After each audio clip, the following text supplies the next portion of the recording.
नहरे जाए के मन करत बा? हाँ। काहे? अरे बहुत माई बाबू के याद आवत हो। अरे तू हमके छोड़ के चल जाए ना सोचत हो हम कैसे रहा? अरे रह लिया कुछ दिन। सुना। हाँ सुनावा। गोरी दिन जाई हो नहीं हरावा, गोरी दिन जाई हो नहीं हरावा, बारू मोरे रखिया के पुतारी। अरे जाएगा फिर तो नहीं क्या ना? नहीं जा। अरे जाएगा ना जाएगा।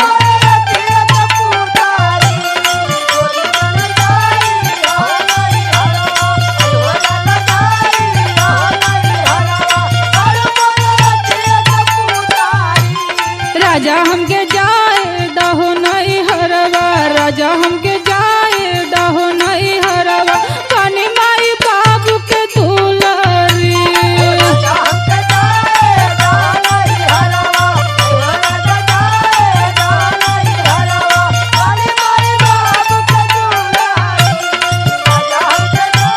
अरे जाए दही फिर तो नहीं के है ना, जाए दही ना, कल जाऊँ 2 दिन बर्दाश्त कर लही। कैसे बर्दाश्त करब? सुना। सुनावा। गोरी तोरी सुघारी हो सूरतिया, रानी तोहर सुघारी हो सूरतिया, कैसे के नजर से उतारी।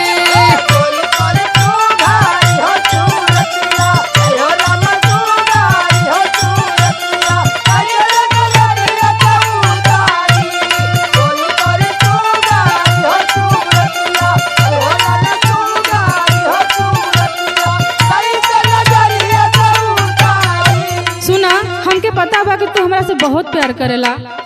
जब जाने लू तब कहे ऐसा करत हो? अब तो वहाँ से यहीं के है तो फिर हमारा सूरत देख लिया।